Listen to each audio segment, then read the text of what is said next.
Students, मैं आनंद Fidelis आपके सामने फिर प्रस्तुत हूँ कक्षा 7 को लेकर के। जैसा कि हम लोग पढ़ रहे थे कहानी मूर्ख दिवस की, और यह जो वीडियो जो है मेरा चौथा वीडियो है। और इस चौथे वीडियो में हम लोग क्वेश्चन आंसर को देखेंगे, अभ्यास को देखेंगे और लिखने की कोशिश करेंगे कि किस ढंग से किसका आंसर हम लोग कैसे लिखेंगे। तो कहानी पार्ट 3 कहानी मूर्ख दिवस की आगे हम आते हैं इसके प्रश्न उत्तर के लिए।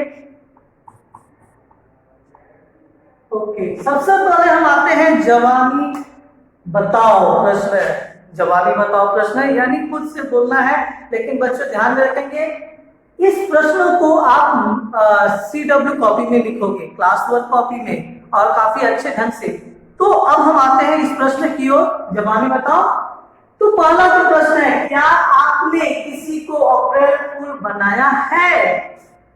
क्या आपने, आप जो देख रहे हो वीडियो, आपने किसी को अप्रैल फूल बनाया है? किसी को भी अगर बनाए हैं तो लिखिए हाँ, मैंने अपने मित्रों को अप्रैल फूल बनाया या अपने सगे संबंधियों को अप्रैल फूल बनाया। तो यह आपका खुद का जवाब है। अब हम आते हैं दूसरा प्रश्न, उन सभी के नाम बताइए जिनको आपने आज तक मूर्ख बनाया है। यानी आप अपने दोस्तों में, परिवारजनों में, ये छोटे भाई या बड़े भाई को अगर मूर्ख बनाया तो उनका नाम लिखना है सही तरीके से। तो यह भी आपको अपने CW कॉपी बनाना है। क्या तीसरा प्रश्न हम देखते हैं, क्या आप स्वयं कभी मूर्ख बने हैं? क्या आप स्वयं कभी मूर्ख बने हैं? मान लो आप कहीं जाते हो, कोई बोल देता है कि हाँ उधर जाओ ये मिल जाएगा, और आप जाते हो, मालूम चलता है कि वहां पर वो नहीं मिला हुआ है, या किसी ने कह दिया कि हाँ जाओ, बाहर बगल में दुकान खुली हुई है किराना दुकान, और आप जाते हो तो वहां पर वो दुकान बंद रहती है। तो किसी भी तरीके से अगर आप मूर्ख बने हैं तो लिखना है। चौथा प्रश्न, आपको मजाक करना कैसा लगता है? बहुत सारे लोग ऐसे होते हैं जिनको मजाक करना अच्छा नहीं लगता। बहुत सारे बच्चों को मजाक करना अच्छा लगता है। अगर अच्छा लगता है तो लिखिए हाँ, अच्छा नहीं लगता तो लिखिए नहीं। अब हम आते हैं पांचवा प्रश्न, यदि कोई आपकी खिल्ली उड़ाए तो आपको कैसा लगेगा? कैसा लगेगा? आपने किस तरह की भावनाएं उत्पन्न होती है उसको आप लिखो। अच्छा नहीं लगेगा, गुस्सा भी आएगा, या कभी कभी हम भी मजाक के तौर पे उसमें मजा भी ले लेते हैं। तो इस तरह की बातें आप लिख सकते हो। अब हम आते हैं कलम उठाओ। बच्चों ध्यान दोगे, कलम उठाओ, इन प्रश्नों के उत्तर संक्षेप में दीजिए, यानी छोटे रूप में आपको इसका जवाब लिखना है। पहला जो है, मूर्ख दिवस सबसे पहले कहाँ मनाया गया? ये सबसे पहले जब आप पाठ पढ़ोगे तो उसमें ही लिखा हुआ है कि यह मूर्ख दिवस सबसे पहले कहाँ मनाया गया? फ्रांस में। उसके बाद फ्रांस में सभा में सर्वाधिक मूर्खता पूर्ण हरकतें करने वाले को कौन सी उपाधि दी जाती है? तो सर्वदा क्या कहा जाता है कि सर्वाधिक मूर्खता हरकतें करने वालों को कौन सी उपाधि दी जाती है? तो आपको मालूम ही है कौन सी, मास्टर ऑफ फूल की उपाधि दी जाती है, यानी उस उपाधि का आपको नाम लिखना है पूरे वाक्य में। तीसरा प्रश्न, सभा की समाप्ति पर कौन सा सम्मेलन होता है? ये उसी चैप्टर में आप देखोगे, यानी मैं एक बार फिर से बता दूं कि इन प्रश्नों का जवाब आपको इसी में मिलेगा। सभा की समाप्ति पे एक गधा सम्मेलन के रूप में होता है। अब हम आते हैं समाप्ति में कौन सा सम्मेलन होता है? तो गधा सम्मेलन होता है। उसके बाद हम आते हैं तीसरा प्रश्न, चौथा प्रश्न, लंदन में किस दिनांक को पहला अप्रैल फूल मनाया जाता है? किस दिनांक को? तो 1860 ईस्वी में सबसे पहले अप्रैल फूल मनाया गया। पांचवा प्रश्न है, किस रंग के गधों के स्नान के बाद कार्ड में लिखी थी? तो सफेद गधों की स्नान करने के बाद कार्ड पे लिखी गई। बच्चों इस प्रश्न को आप अपने SW कॉपी में बनाओगे। अब हम आते हैं इन प्रश्नों के उत्तर विस्तार से दीजिए।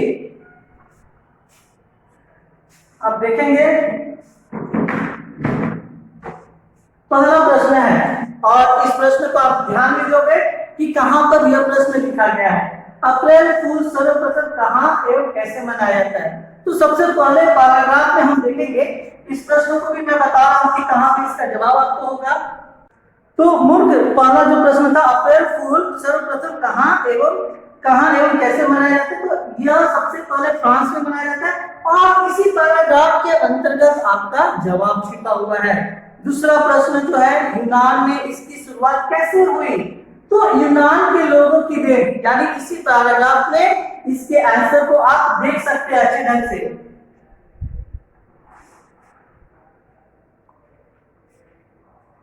और तीसरा जो प्रश्न है, लंदन में 1 अप्रैल 1960 लिखा होगा किताब में, आप उसे सुधार लोगे, जबकि क्या होगा 1860 की घटना को विस्तार पूर्वक लिखे। तो यही विस्तार पूर्वक आप अपने शब्दों में इसका आंसर लिखोगे। तो अब हम आते हैं एक एक, सबसे पहले निम्नलिखित शब्दों के एक एक वाक्य बनाएंगे। बहुत ही अच्छे तरीके से आपके मन में जो भी विचार उत्पन्न होते हैं उस तरीके के आप वाक्य बना सकते हो, यानी मूर्ख से वाक्य बनाओगे, विद्वान से वाक्य बनाओगे, मनोरंजन से वाक्य, मजाक और व्यंग।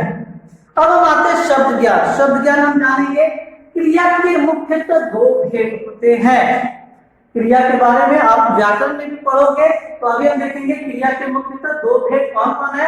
पहला अकर्मक क्रिया और दूसरा सकर्मक क्रिया। तो सबसे पहले हम जानेंगे अकर्मक क्रिया क्या है। तो जिस क्रिया का फल कर्म पर नहीं कर्ता पर पड़ता है, कर्म पर नहीं होकर के कर्ता पर पड़ता है, उसे हम अकर्मक क्रिया करते हैं। जैसे मोर नाचता है, अगर हम इसे और अच्छे ढंग से पहचाने तो हम क्या से प्रश्न करेंगे, अगर उत्तर आ जाता है तो सकर्मक होता है, उत्तर नहीं आ जाता है तो वो अकर्मक होता है। तो मोर नाचता है, क्या नाचता है, आंसर नहीं है, इसलिए ये कैसा शब्द हो गया, कैसी क्रिया होगी, अकर्मक क्रिया होगी। दूसरा हम देखेंगे सकर्मक क्रिया, जिस क्रिया का फल कर्म पर पड़ता है तथा जिसके प्रयोग में कर्म की अनिवार्यता बनी रहती है, वो सकर्मक क्रिया कहलाती है। अर्थात इसको अच्छे ढंग से जानने के लिए क्या से प्रश्न करेंगे, अगर जवाब आ जाता है तो वो सकर्मक क्रिया होगी। जैसे हम देखेंगे यहाँ पर राम ने बेर खाए, राम ने क्या खाए, तो बेर खाए।